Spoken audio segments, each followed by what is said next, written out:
Shakupan is an enriched white bread popular in Japan with a fluffy and soft interior that is actually quite easy to make at home. Many times you will see it in a perfectly rectangular loaf with such a tiny and soft crust, there's no need for our former 6-year-old selves to cut it off a PBJ. The bread uses an interesting technique called tangzong, which according to King Arthur Baking, is cooking a small amount of flour in a liquid to create a roux-like slurry that is then mixed into the dough. This technique is said to make the bread lighter and, more importantly, give it a longer shelf life. Today we'll compare a shakupan loaf with and without the tangzong to see if there are any substantial differences. Then we'll make a perfectly rectangular loaf that will forever shame me from buying another bag of sandwich bread from the grocery store.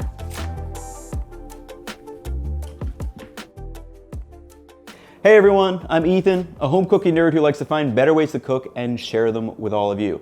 So we're going to cover the basics of tangzong and then go over a shakupan recipe that uses the tangzong, but I really feel like I'm just scratching the surface of understanding this technique, so keep that in mind as we go through this next section because the results are pretty surprising. The basics of tangzong are mixing 1 part flour with 5 parts of liquid like water or milk. That is then heated and stirred until it thickens to a syrupy, pudding-like consistency. This is let cool before mixing into the dough with the other ingredients, and that's it. You proceed as normal just like any other bread recipe from there on out. This process pre-gelatinizes the starches in the flour, which, according to a guest lecture by Chef Herb at UCLA, is said to trap the water in the gelled starches, which remains after it is baked, keeping the bread shelf stable for longer. The tangzong is also said to make the dough fluffier and softer by many people, so I put it to the test. I baked 2 shakupan loaves from a recipe by Dreams of Dashi, one with the tangzong and one mixed normally. Other than that, the 2 loaves are identical, the same total amount of flour, liquid, yeast, salt, and butter. The dough was mixed, risen, and split into 3 equal portions that were rolled and let to proof in loaf pans. Once proofed, I hit them with a little bit of egg wash, then baked them and let them cool to room temp. I'll show which version was which after we view all the clips.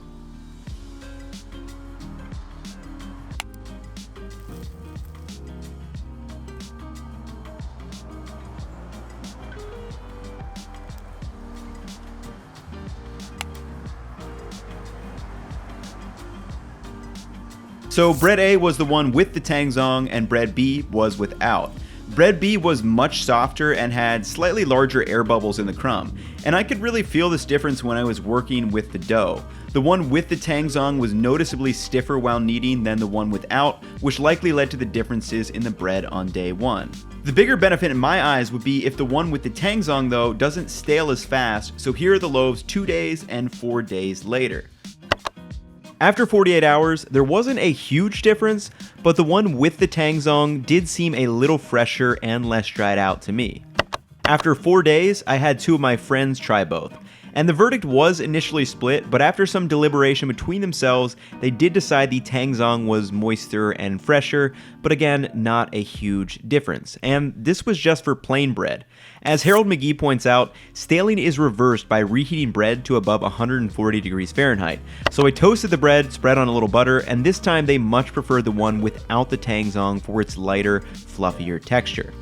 Now, this is a single sample, and I do want to do a lot more testing here, but based on these initial results, while both loaves were great, I would probably skip the tangzong unless I wanted the slightly denser texture and I was planning on using the leftover bread without reheating it, because after reheating, the differences are basically nullified. Now, there is also another technique called Udain, which uses a ratio of 1 part flour to 2 parts liquid that could yield different results. Other factors you could think about were how much of the total liquid was used for the tangzong, using this technique in a lean dough versus an enriched dough, so you can see why I think I need to do a lot more testing in this area. But since I'm a one-man show, it's going to take me some time to bake all those loaves, so for now, let's walk through a step-by-step recipe for a classic rectangular shakupan loaf. First, prepare the tangzong. Set a skillet over a scale and add 175 grams of water and 35 grams of bread flour together. Once mixed, set the pan over medium-low heat and stir the mixture until the roux thickens to a syrupy, pudding-like consistency. You'll know it's done when you can slide your spatula through the mixture and still see the bottom of the pan. Spoon the tangzong into a container. Now, yeast begins to die off at temperatures above 120 degrees Fahrenheit, so we need to let this cool before mixing with the dough. Meanwhile, heat 175 grams of milk to around 100 degrees Fahrenheit and add 9 grams of instant yeast. Mix this together and let it proof to ensure that the yeast is alive. While waiting, place a large mixing bowl over a scale and add 565 grams of bread flour, 30 grams of sugar, and 12 grams of salt. Once ready, follow that with the cooled tangzong, the proofed yeast, and 2 eggs.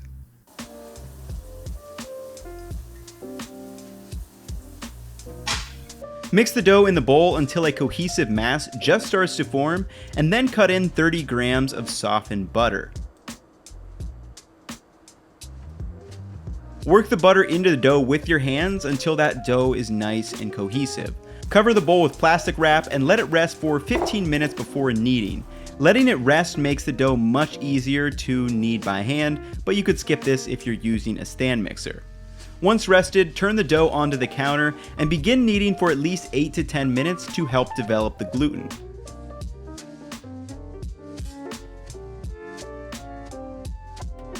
After kneading, cut off a piece of the dough and test for gluten development by carefully stretching the dough very thin. This gluten window test is the key to understanding if the flour has been hydrated enough, which is how gluten is developed. If the dough tears before getting to a slightly translucent window, continue kneading for another couple of minutes. Once kneaded, add the dough to the mixing bowl and cover with plastic wrap to let rise until roughly doubled in size, probably about 60 to 90 minutes. Once doubled, punch down the dough and turn it onto the counter. Work the dough into a large rectangle about the width of the pan and then tightly roll the loaf up.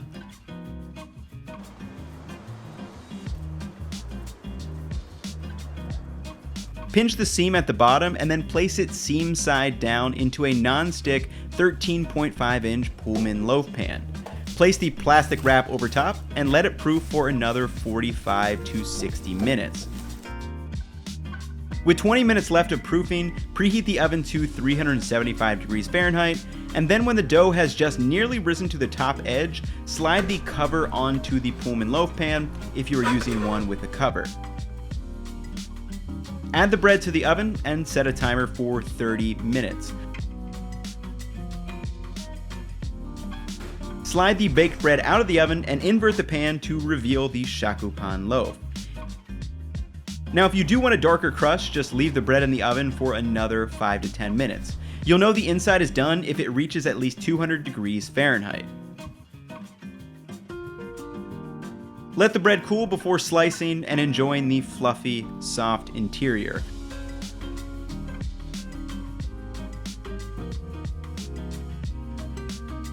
I decided to make a basic but good turkey sandwich with mayo, mustard, jalapeno chips, some pickled onions, cheese, turkey, lettuce, and a couple of slices of tomato.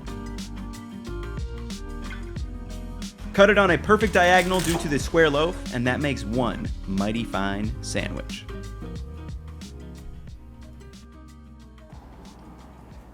So that's going to wrap it up for this video. This bread makes some of the best sandwiches out there. I can't tell you the last time I just had a turkey and cheese sandwich, and there's nothing else that I would want right now. So catch you all in the next one. Peace.